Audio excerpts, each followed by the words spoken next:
Hey, what's up, Gaming Trends? This is Dan Hinkin. We've got a special treat for you today. We're going to be talking with the creators, the designers of a graphic novel and a Kickstarter board game called The Winds of Numa Sera. This is something that we've already previewed on our website, did a great write-up of it, and we gave it a 95 out of 100. And we thought we could bring these guys on and talk to you guys a little bit about this game, hear from the creators themselves, and talk to you guys a little bit about our experience playing the game as they enter their last little week of the Kickstarter campaign that's coming up. So let me introduce you guys to Johnny and Morgan, who are both the creators of the comic book, the graphic novel that the game is based on, and the game itself. So welcome in, guys. Thank you. Thanks for having us. Yeah. So we'll get this started off. Tell us about Numa Sera. Where did this idea come from, and how have you guys created this world that the game is based in? So Johnny and I are what we refer to as woo-mates with a W, because our parents met in Lamaze class together. So we popped out of our moms being best buds, and literally... And that's when we crafted the idea of Winds of Numa Sera, right then and there. Before we could talk, it was telepathic. But in fairness, though, I think the roots do stem back to our childhood, early days, because, you know, the things that we were inspired by in the medieval fantasy realm growing up, whether that be like Never-Ending Story, or playing Hero Quest, or even Magic the Gathering, to, you know, reading Lord of the Rings, all of that stuff, right? It kind of like found its way into aspects of Winds of Numa Sera. We wanted to create a story that was a little bit more mature, so less kind of geared towards children, but wouldn't be like children averse. It was more just like it was like a political medieval drama that felt like it had ties to our history, and by our I mean like Earth's history. Like there's definitely cultures that you'll see that kind of have elements of real cultures in our world. And so rather than just taking kind of the traditional fantasy route and going with like dwarves and elves and things like that, we really wanted to create kind of our own, you know, like races and cultures and lore and origin story for like their world. Like we created a whole religion and series of religions and things. We took about like 6 months just to do the world building in of itself, just to flesh out and create the foundation of Winds of Numa Sera, going into each one of their histories and, you know, where they come from, why they come from, those areas, you know, the backstory of each one.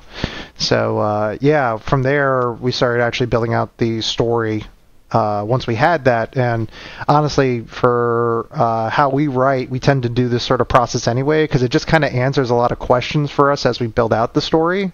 So we'll hit certain areas where like we get stuck and like, well, who are these people again? Oh yeah, this is their background. Okay, based on who they are, we can now kind of push forward on the story based on what they would pretty much do in that scenario. Very cool. So what's the overarching idea of the world of Numa Sera? Definitely some political structure. There's an emperor. There's different cultures, different backgrounds and things. So what it's give the people an overarching idea of what the world is like. So it's called Winds of Numa Sera, not Winds of Ethera, for a reason. Ethera is actually like our realm, our world in which the story takes place. Numa Sera is just one of the many kingdoms that has risen to the top, pretty much, and they refer to themselves as the one true kingdom. That's actually what Numa Sera means in the old tongue, a one true kingdom. And according to their lore, and it's sort of like become like the widely adopted lore, it's their religion. There's these stories of essence. Essence is like the force, right? It runs through all of us. It's like this mystical energy that creates life and, you know, allows you to do certain like amazing things if you can harness it. But unlike the Force, well, let me take a step back. So the first ones are the old gods that could control and manipulate essence, and from that they would form essence into mountains, into oceans, into animals, and ultimately into man.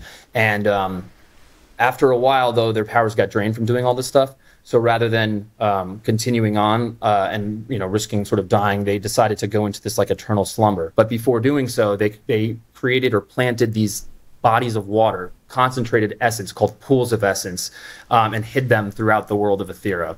But one last thing that they did before they retreated to slumber, they assigned a creature that they created called an essential that was like a guardian. So have you guys ever seen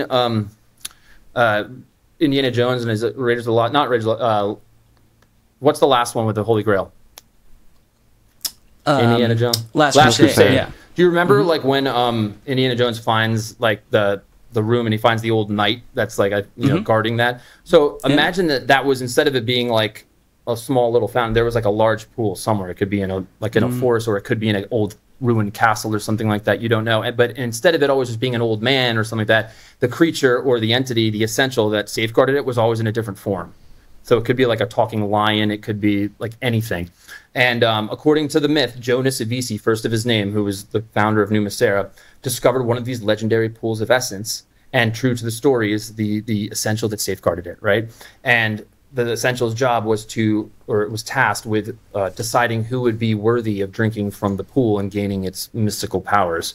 And they had to decide either like death or blessing, right? Would they kill the finder, or would they say you are in fact worthy? In a lot of cases, they would give them some sort of a test or whatever. So anyway, as the story goes, this one man, Jonas, who was like this great conqueror and journeyman, found a pool and was the only one supposedly ever been granted permission to drink from it. And as the story goes, it imbued him with great power, and he was able to sort of unite the territories of Ethera all under one banner, Numa Sera, and his lineage has been carrying this on for generations afterwards.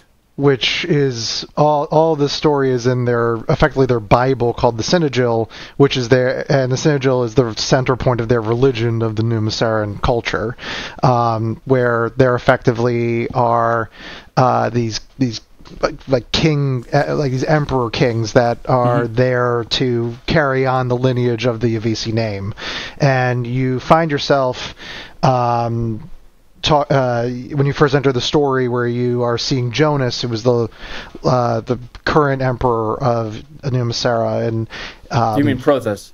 Prothus, sorry, Prothus. Yeah. Prothus is now the reigning heir, and like centuries later, like Jonas is just in the history books at this point.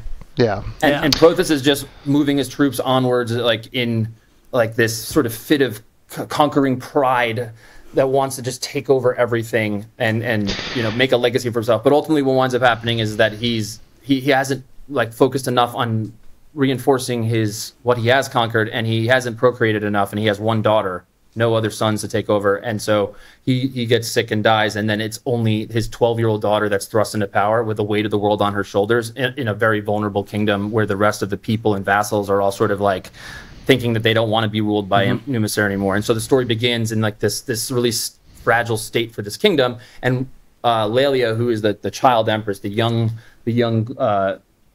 child empress, who is now taken over, and she's just being manipulated by the High Council, these like, you know, advisors that are puppeteering her pretty much. And that's just like that's like kind of the framework of the story, but we follow several different storylines that take place throughout the entire kingdom, and it's not all just like people of royal bloodlines. Like we follow her, but then we also follow like her childhood best friend that was the house mother's grandson. So it's sort of like the helps kid that she grew up with, that she became friends with. So he's like he was like royal adjacent, where he got to taste the good life but never got to really live it or experience it. And so his storyline. So we really explored the different sort of walks of life for the different characters, so that it's not just everyone that comes from like, you know, highborn and things like that.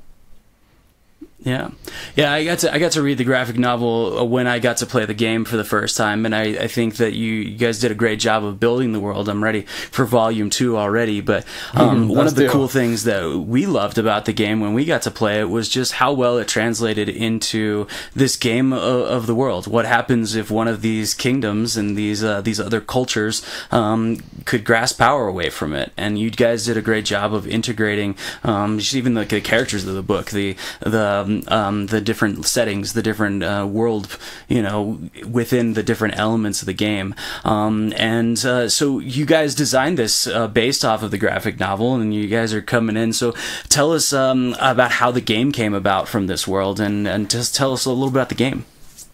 Actually, real quick, before you do that, I'm going to interrupt. Yes. If you'll pardon me.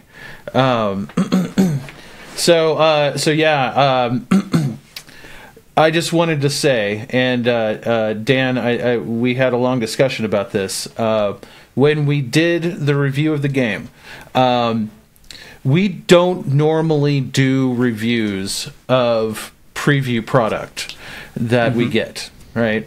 And every once in a while, a game comes along that is ostensibly a preview that is about to be go up on a crowdfunding campaign that is actually further along than some final, like in production quality, in terms of balance and everything, further along than some final completed games that we get.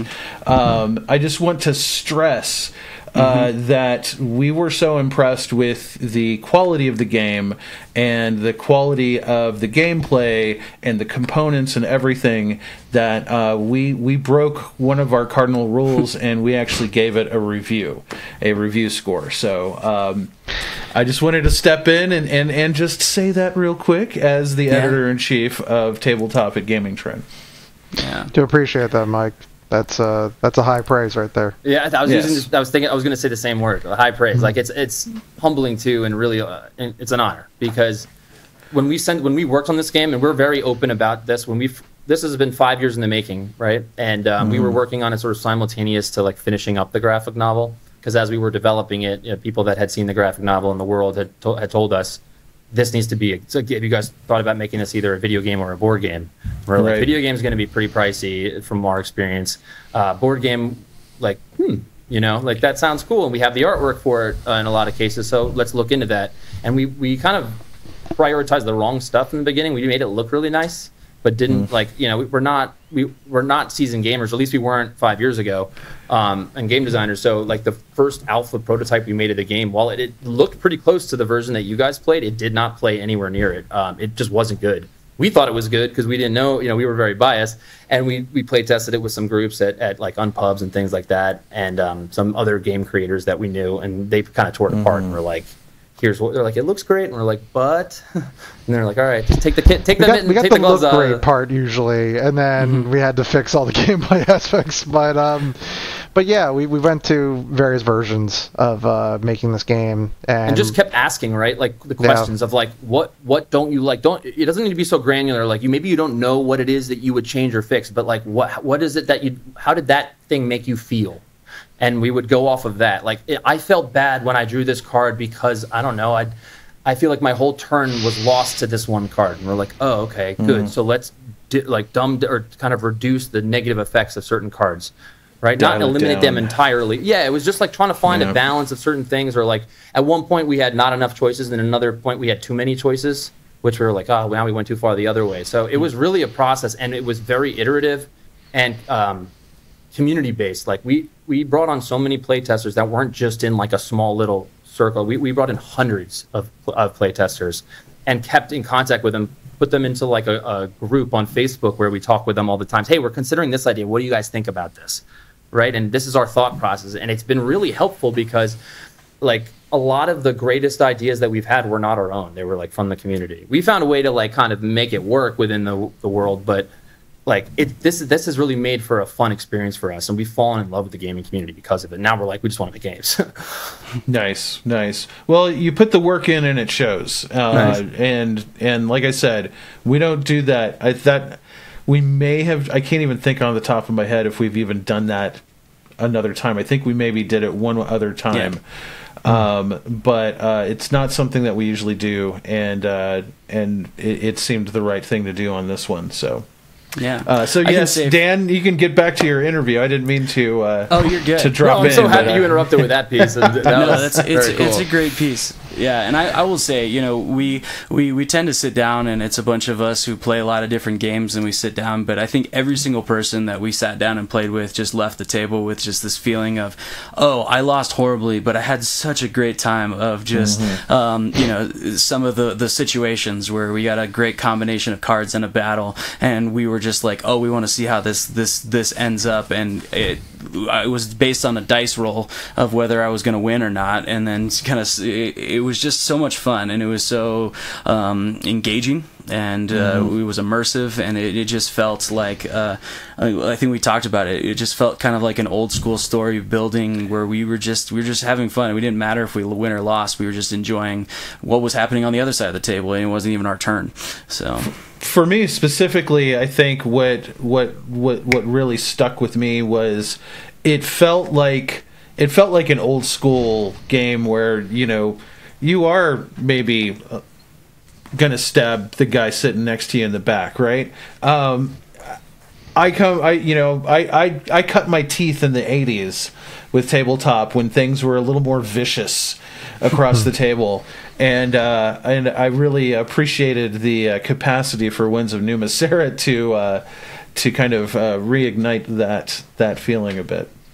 So thank you. On that note, by the way, just for anyone listening that hasn't played the game to understand, so when we were crafting the game, one of the things you can do on your turn is trade, and we made that very like broad. So like you can trade pretty much everything except for your active heroes or titles, that class titles you've earned, but like everything else is up for grabs. Now the cool thing is you can even trade like future actions or promises, right? Like give me 2 coins and I won't attack you until you're on your last hero, right? Now the cool thing though is that none of those in the rulebook are binding, which means that you can choose to, as Mike was kind of alluding to backstab and change your word. And we had considered the idea of like, well, should it be binding? Should like we make it that if you agree to it and you shake your hands or say yes, whatever it is, like you have to? And then we were thinking like, no, because that if you were actually ruling a kingdom like you were doing in the game, you wouldn't have to keep your word either. However, there would still be ramifications for you breaking your word, and that still translates in the game too, because anyone else you're playing with, the other 2 players that you didn't trade with that watch this trade go down and then watch Mike backstab the person he made the alliance with, is now going to be like, I don't trust that guy, don't make trades with him. Right? So if you're going to do that backstabbing, you kind of want to wait a little bit, right? Like until the right opportunity where it's like, cool, this is my chance to win the game, I'm going for it. And that was a feeling that we really liked as playing. Yeah, it kind of was like, I can't believe you did that, but it also it made you more tentative to trade and made you more conniving in a way. I think it really adds a component to the game that makes it really feel like you are. For Johnny and I, we're all about using our imaginations and like suspending your disbelief and like, yes, I am a king or a queen or a monarch in this world, and I rule this kingdom. How do I want to rule it? Mm-hmm. Yeah, and one of the cool things I think, you know, having read the graphic novel, is that each of the 4 factions are crafted to how they are in your story. Even if you haven't read it, they are very unique. The way that they play, the way that they even build up their tech tree. So explain to us how like the different factions work, you know, and how they play, or you know how they interact with the world. So there's 4. Definitely. Do you want to take this one, or you want me to just... Yeah, I can take this one. Cool. So we have the 4 factions. For anyone who doesn't know the Kickstarter or the game, we have Numa Sera, we have Moran, we have Den of Vale, and we have the Sea of Day. Now, for all 4 of them, we kind of preface things as, hey, one is kind of meant for, so, and as a part of the game we have 4 win conditions. Each territory we kind of say, hey, you know, this one might be better for this one might be better for that win condition, but generally speaking you could go any direction you want. You're not forced into any of that. You don't have to win on we whatever. We just recommend it as a, hey, if you've never played the game before and you want to try to go for this win condition just based on, you know, hey, you're kind of, this territory is a little bit more prone to that, you could do that, or you don't have to. You could just go down any one of those directions as you see fit, as the game, as you react to the other players playing the game. Yeah. So I think in some cases too that because like when you're first sitting down to play and you kind of are going through the selection process of who do I want to play as, you read all of the kingdom mats, which tell you each kingdom comes with its own unique mat, and each one tells you in like a very short paragraph what they're best at thematically and also in the game. Like, you know, these ones are really good at amassing wealth quickly, like, and then it's like, yeah, they're the money guys. They can earn money quickly and they can win through a money-based win condition. But as Johnny was saying, is you don't have to go. It's a race to any of the 4 conditions. So the way thematically that we structured the game was, you have limited time in this realm, on this in this world. How will you write your history and write your story into the history books? As every other territory is also racing to get to that win condition themselves. Right, and you can write your story as a conqueror. You can write it as like a sort of a craftsman or a master. You can be the best blacksmith that ever lived, and you win because you got that title before anyone else did. You can also win by being a champion and slaying 3 enemy heroes, or sort of being like a jack of all trades, where you've just unlocked all these class cards through certain actions to where you're like a tyrant at one point in your life. And they're effectively achievements, but if you get all those achievements, you also can win the game through that win condition as well. Right, so everyone kind of like, you can, and as Johnny was saying, while each one is sort of geared or best strongest at one versus another. Like, because your opponents also know you're strongest at that one, they'll probably all try to stop you from the one you're strongest at, which is kind of cool, which allows you as like using your strategy to kind of pivot to a different one like during the game, which is kind of, because everyone seems to want to go for the ones they think they're, especially first time playing, like, oh, I'm best at conquer victory according to my kingdom at, I'm going to go for that one. And then as you go for it, everyone starts trying to impede you from that, and you're like, well, maybe I should pivot and go for something else, and then you could win that way instead, which is cool. Yeah. One of the other aspects I loved is the multiple win conditions. Having a way to pivot mid game if you need to, or even trying to utilize the different heroes. Each kingdom has their 3 heroes that you get to decide what order they come out of, and kind of the line of succession, as well as that unique tech tree over there of how you can upgrade your skills and how you go through. Or do you go all the way down to the bottom, or do you keep hitting that one that you can reuse all the time as you go through and you upgrade? Morgan and I grew up on a lot of RPGs, so with that being said, we wanted to add that functionality into the game, which is where the build tree really came from. And those some of those build tree items have other conditions to build into those conditions, but we wanted not to leave that sort of open so that you can get any of them, as if you were to do that, you wouldn't really be forced to do anything besides sort of build and build and build. So part of the crafting of that was saying, hey, you do have to get out there, you do have to do certain things in order to open up these build trees, so you're not just stuck amassing wealth and building up your build tree until you get to the very end and like, oh, that other guy just won because they they actually handled this better. We wanted this to be a truly interactive game, and we were cognizant of the fact that if we gave someone, like, as part of the game, you always end your turn making a choice. Do you build or do you attack? Building is like the sort of safe way to amass capital, which is money in the game, and then also kind of level up, whereas attacking is a little more risky, but there's more reward to it. Generally speaking, I feel like a lot of players might kind of turtle up, take the safer approach there, kind of stay in there, and then you have like a bunch of people just playing their own like game, not really interacting, and that's not what we were going for. So as Johnny was saying, part of what we did with the build trees is, if like a build tree was really sexy to someone and they were just going to keep building every turn and kind of turtling up and just focusing and never kind of going out into the world, just staying in their kingdom, which essentially that's what building is. There's certain prerequisites that we built into certain milestones that sort of force them to, like, you must have attacked another stronghold in order to have to activate this one. So it's like there's certain actions that we can kind of push players towards in a way that they feel like, oh, like there's freedom of choice to do certain things, but there's also like kind of destiny to it, that it's like, well, you can't play the whole game without ever, you can't play the entire game without ever getting into a battle kind of thing if you want to build all the way through. Yeah. Get that. So we got a chance to, like I said, get to play this. We wrote it up, and we gave it a glowing recommendation just because we just had such a great time. And so if you guys out there that are listening to this interview, if you guys want to see some more of the intricacies of how the gameplay works, you can check out that review that we've got, and we'll link it down below. Also check out the Kickstarter. We're entering the final days of the Kickstarter campaign, which is how to get your hands on this game the earliest before it ever hits retail. But there's also some exclusives to this Kickstarter that's going on. So why back now? Tell the people out there. Well, there's several reasons. I think one, we've been doing Kickstarters for 12 years now. We launched our first ever comic project on Kickstarter, and it's kind of what launched our career as professional comic writers. Like, we were nobodies. We had never written anything professionally, and then more recently now, I just coming from being the managing editor of Heavy Metal magazine and the creative director over there, and having got into write like 2 best-selling graphic novels and things like that.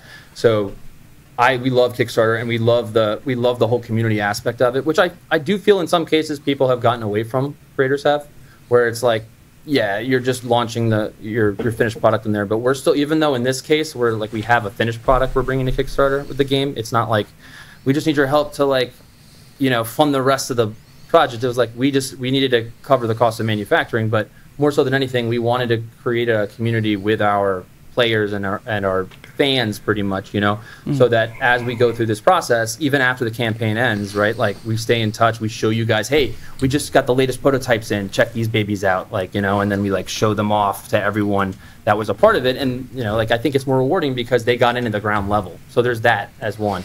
The second part of it is best pricing. Like what we're putting out there is at a significantly discounted rate than what it'll probably be at on the retail level. So that's the other part of it. And then, as you mentioned, the exclusives. We are offering, I believe, 2 different exclusive items that will not be reproduced after Kickstarter. One is the collector's edition, the Kickstarter collector's edition, which is like a special box art that it's foiled. I don't have the physical copy with me now, but it's on the Kickstarter to check it out. And that comes with like pretty much everything inside the box, and also comes with the graphic novel, which is cool, but like everything is significantly discounted off that. And then the second item that's exclusive is the mini expansion. It's just a 5-card mini expansion, but they're 5 like unique item cards that are very special and are going to be exclusive to this. You don't need them to play the game. They just add another cool kind of element to it, and that can only be had during the Kickstarter. So if you're interested in this and stuff, you don't want to miss out. Like, get in now. I promise you won't regret it. It's a good spend, as you guys can attest to. And we're just really excited about the response. As you've probably seen, like Kickstarter is like over 1,200% funded, which is nuts. So we were expecting it to do well because we had been put in so much time, but not this well. Yeah. Yeah, very cool. Very nice. So, thinking about it, we got the game coming out. I know we only had volume 1 of the graphic novel. What do you guys see as the future in the world of the Numa Sera verse? I guess the Numa Sera verse. That's cool. It's got a nice ring to it. Yeah. Yeah. Well, we had we planned this. Johnny and I wrote this initially. Like, we knew that book 1 was only the first installment, and we knew where we wanted to take it as far as the story goes, and we had plotted it all out. In fact, like, we were initially hoping it would fit in all of like sort of volume 1. We could put it all out at once, but it just, as we were writing it, there was just, because there were so many storylines, right? You're following pretty much like 3 to 4 different protagonist groups and just kind of bouncing around. We didn't want to rush the story. So anyway, it's supposed to be a trilogy.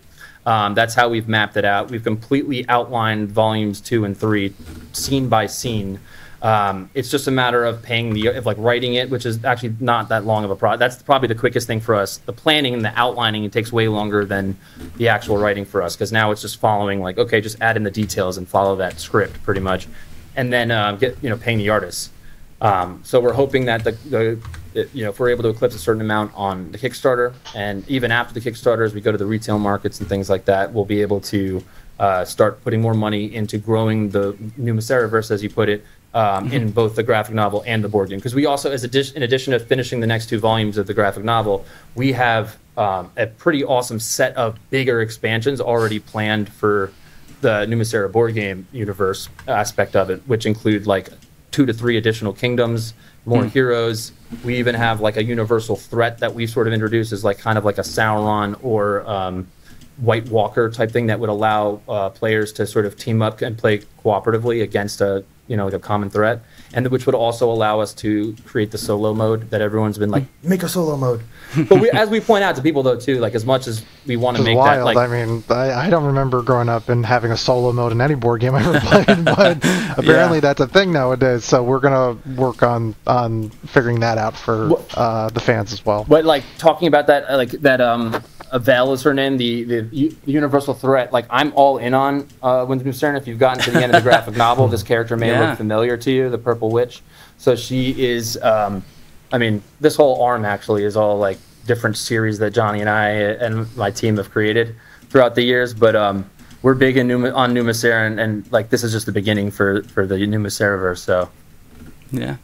Very cool. Well, we've had a great time, getting to know you guys, getting to know the game, and we're excited about what's coming next. Mike, any final thoughts based off of your play and your thoughts on the game? I just want to play it again. Yeah, that's awesome. Right? I want to play it with you guys. Right? Yeah. I guess. How long after the Kickstarter are you hoping to fulfill? We have it. May is supposed to be like the end of fulfillment. That's like when we projected for. It could be sooner than that. We just didn't want to overpromise and underdeliver. Certainly. Like the truth is, like the game is fully ready to go. As you guys have seen, it's just a matter for us of like we're gonna give after the campaign like ends, we need to just send all the assets through the ringer one more time and pretty much make sure they're proofread and that everything is good and that we've physically held it all in our hands one more time before everything goes to mass production, because now this is like the most items we're ever putting out in a Kickstarter. So we want to make sure it's done right and not rush it just for the sake of rushing it. Yeah, quality control type stuff, just making Right. sure we get those prototypes, everything looks the way it should be, because once we place that order, that's what's going to come out at the end of the day. So, like, last thing we need is, the bannerman looking kind of funky or anything like that. So, from there, just be waiting on printing, shipping, that sort of stuff. By the way, we have like the timeline, the projected timeline for the project timeline, like on the Kickstarter campaign. Like, we kind of took a page out of Brink's, Ivy Games, book where we saw their campaign and we loved how they did all the emoji things. I don't know if you've seen theirs, but it's really fun to navigate through because the emojis just make it really easy to like, click to the next thing. So we kind of took a page out of their book and we're like, oh, we can do something like that for us. And then we looked at a bunch of other successful Kickstarters that we liked and that we thought were like really fun to just, as opposed to just info dumps, like fun to go through, where like you were going through a story almost as you were doing it and kind of built hours around some of these Kickstarters to pages are like more like novels. So like, and ours is long too. Like if anyone that's seen it, but I think if you actually like go, even if you're scrolling through it, it's like they all have their like visually there it's interesting, but it also kind of tells you a story as you're going through it. And then by the end of it, you feel like cool. I'm going through this production journey with them because we tell you, okay, after this, we open the pledge manager, and then that's where you guys can tweak and add or subtract whatever you want to do. And then the final print gets sent out on this month, and then it'll be it's on the ships and actually like going to cargo hubs around the world at this stage, so that it's not just like, well, what's happening in the 6 months until I get it or whatever. It's like exactly what's going on, and we're going to send out updates and keep our community engaged with it. And like, videos and pictures of like, hey guys, here's all of them being packed up at the, like that. I love getting those as a Kickstarter. I've backed 60 projects, you know what I mean? So like, I've been a part of campaigns where there's a lot of stuff that comes out and then not, but like we really wanted ours to feel super engaging, and it was like, cool, I feel like I'm there with you guys on this thing. Yeah. Well, guys, congratulations on the successful Kickstarter. If you guys are still interested in backing it, make sure you check out the Kickstarter. You guys are finishing up on, you said the August 16th? Yeah, that's Friday. Correct?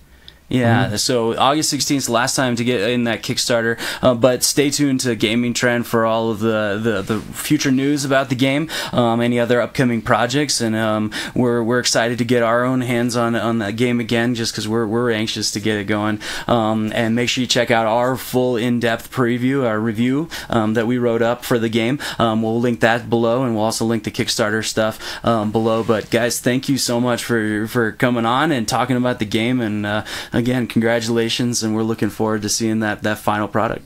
Thank you guys so much. Thank you guys. Do appreciate it. Yeah. Thanks, guys.